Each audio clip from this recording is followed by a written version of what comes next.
Well, I want to thank you all for joining us here today, virtually and in person. I've asked that you would join us, and I'm honored to have the White House Counsel, Dana Remus, here, to have a very candid and frank discussion about the work, the responsibility, the commitment, and the challenges of what it means to be the people who on the ground are upholding some of the most important tenets of our democracy, which is the work that you do and that your colleagues do every day, especially in election season, but all the days leading up to it, to ensure all Americans have an easy and accessible and available opportunity to exercise their right to vote. So I've asked you all to be here to have that conversation and to also to share with me in this environment, meaning in an environment where you are invited to talk about the challenges so that we can uplift your voices as we work on this issue, which is, I believe, as American as apple pie, the right to defend the American people's right to vote. And I'll tell you, I love voting. And when I have voted in person and walk into, and I voted in an elementary school, the neighborhood elementary school, church, the neighborhood senior center, and walking into the polling site, and there the poll workers greet you with a smile, come on in, and show you where the machines are, and as technology has changed, help you figure out how to use the machine, give you a sticker after. It reminds me of just, what we do to just honor what people do to exercise their civic duty. Those are poll workers, and I think most Americans experience with poll workers. You're the people who make elections happen. And why do poll workers do that work? Well, I know enough to know, and I've talked to enough poll workers, and I've seen the surveys.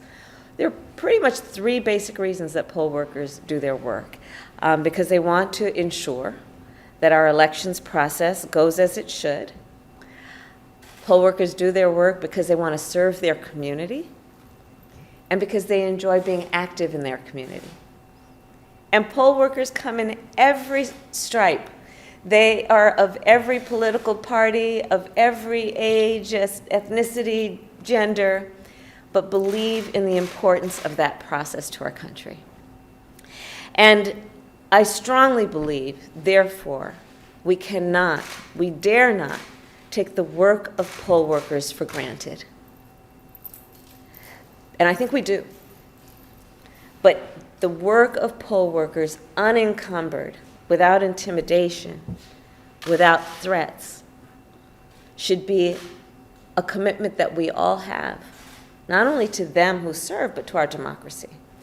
And sadly, what we know is that the two components of the right to vote, one to cast your ballot and the other to make sure your ballot is counted, are under threat right now. We saw that poll workers, it talked about leading up to the 2020 election, the most recent big national election, began to receive threats, forcing some to have to work around the clock, getting protection, around-the-clock protection. Others were threatened and were afraid to go back to their homes because they were actually threatened to such an extent that they felt unsafe to be in their personal homes.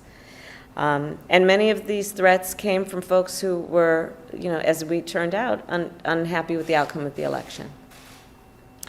And however, what we do know, and it is an undisputed fact by those who know and are informed and possess the facts, that the 2020 election was administered under the highest standards and nonpartisan standards.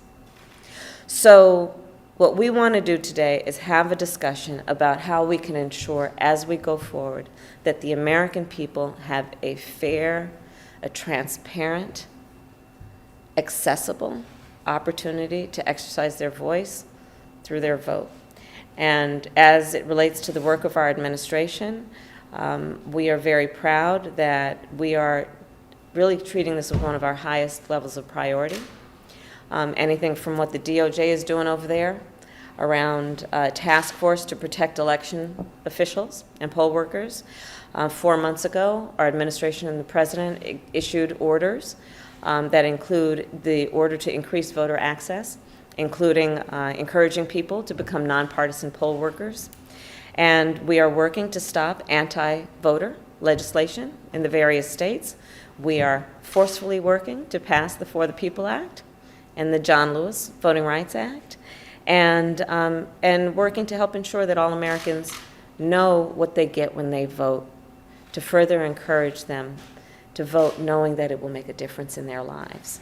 So today, I look forward to our conversation. Again, I want to thank each of you. You represent thousands of people who live in all of our communities, regardless of how we voted in the last election or may vote in the next election, who really are the best of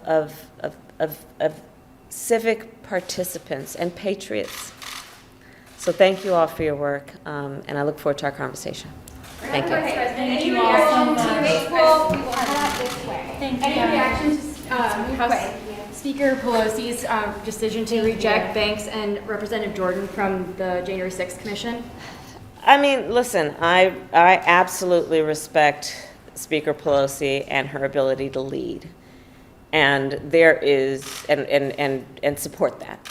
And there is no question in my mind, or I think most people's minds, that the American people deserve to have a thorough, a full, fair, and transparent process of getting down to what happened on January 6th, how it occurred, who was responsible, so that we can make sure that history does not repeat itself. That is in the best interest of all Americans.